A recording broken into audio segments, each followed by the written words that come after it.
மலர் டிவியின் ஏற்பாட்டில் ஓம்ஸ் அறவாரியத்தின் ஆதரவுடன் திரை இசை கண்ட இலக்கியம் நயம்பட உரைப்போம் 2026 எனும் போட்டிக்கான அறிமுக விழா மற்றும் ஊடகவியலாளர் சந்திப்பு நேற்று கில்லான் தெங்கு கிளானில் உள்ள லைப்ரரி அரங்கில் சிறப்பாக நடைபெற்றது.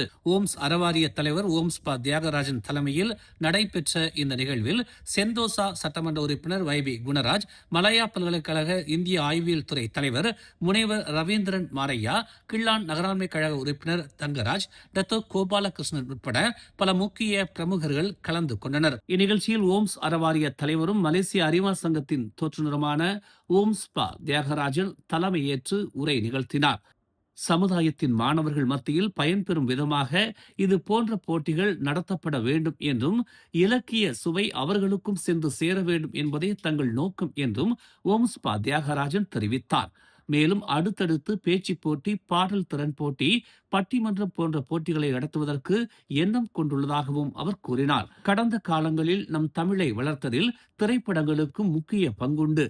ஆனால் தற்போதைய காலகட்டத்தில் அவை வேறு நிலைக்கு சென்று கொண்டிருக்கிறது என்பதை நம்மால் மறுக்க முடியாது என்றாலும் கடந்த காலங்களில் அப்படி இல்லை என்று அவர் கூறினார். எனவே ஒரு புதிய முயற்சியாக திரை இசை கண்ட இலக்கியம் எனும் இந்த முயற்சியை முன்னெடுத்துள்ளதாக அவர் தெரிவித்தார். நம்ம சமுதாயத்தில் இருக்கின்ற குறிப்பாக மாணவர்களுக்கு இது போய் சேர வேண்டும் என்ற ஒரு நோக்கத்தில் தான் இது ஏற்பாடு செய்யப்பட்டிருக்கிறது. கடந்த காலங்களில் இது போன்ற பேச்சு போட்டி, பாடல் போட்டி, பாடல் திறன் போட்டி, பட்டிமன்றம் இதெல்லாம் நாம் நிறைய பார்த்திருக்கின்றோம், நாங்களும் நடத்திருக்கின்றோம். ஆனால் இந்த முறை சற்று வித்தியாசமான முறையிலே மாணவர்களுக்கு பயனுள்ள ஒரு நிகழ்வாக இருக்க வேண்டும் என்ற ஒரு நோக்கத்தில் தான் இதை நாங்கள் உருவாக்கி இருக்கின்றோம். ஏன்னா பாடலில் நம்ம கடந்த காலங்களில் பாடல்கள் நம்மளை சினிமா திரைப்படம் நம்மளுக்கு தமிழை வளர்த்தது நம்ம ஆணித்தரமாக சொல்லலாம்.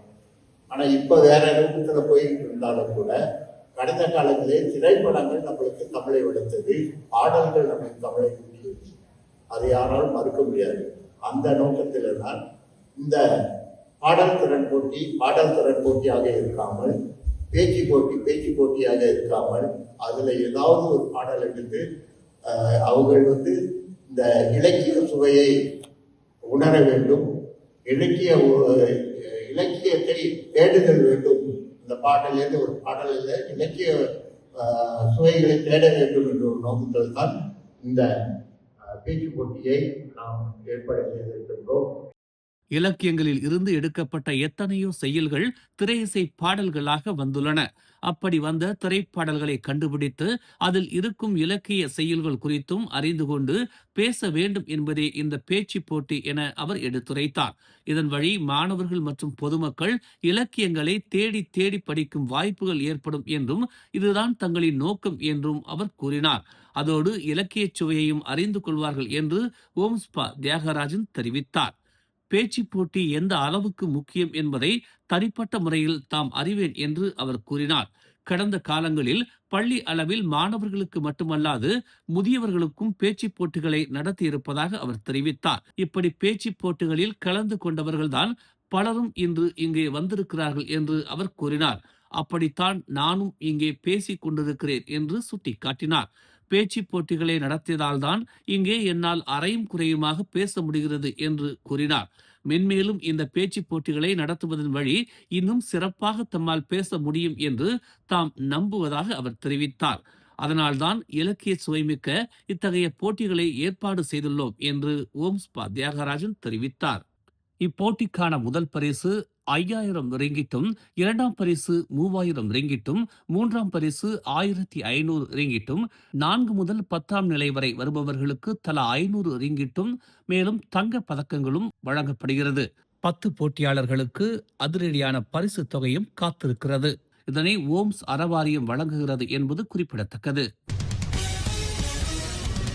ஷா ஆலம் தமிழர் சங்கம் ஆதரவில் டத்தோ என் ஞான பாஸ்கரனின் வரலாறு கண்ட சகாப்தம் 3 தலைமுறையின் பயணம் எனும் நூல் வெளியீடு இன்று போர்ட்கில்லான் திருவள்ளுவர் மண்டபத்தில் மாலை 3:30 மணிக்கு தொடங்கி நடைபெறவிருக்கிறது. ஓம்ஸ் அறவாரிய தலைவரும் மலேசிய அறிவா சங்கத்தின் தோற்றுநருமான ஓம்ஸ்பா தியாகராஜன் தலைமையில் நடைபெறும் இந்த நிகழ்வில் செந்தோசா சட்டமன்ற உறுப்பினர் குணராஜ் சிறப்பு வருகை பெறுகிறார். பொதுமக்கள் வருகை தந்து இந்நிகழ்விற்கு ஆதரவு நல்குமாறு கேட்டுக் கொள்ளப்படுகிறார்கள். மேலும் செய்திகளை தெரிந்து கொள்ள தமிழ் மலர் இணையதளம், தமிழ் மலர் செயலி மற்றும் மலர் டிவி யூடியூப் சேனலை வலம் வாருங்கள். எங்களோடு இணைந்திருக்க மலர் டிவியை பதிவு செய்து கொள்ளுங்கள். உறவுகள் மகிழ்ந்திட விருப்பம் மற்றும் பகிர்வு சேவையை சொடுக்கிடுங்கள்.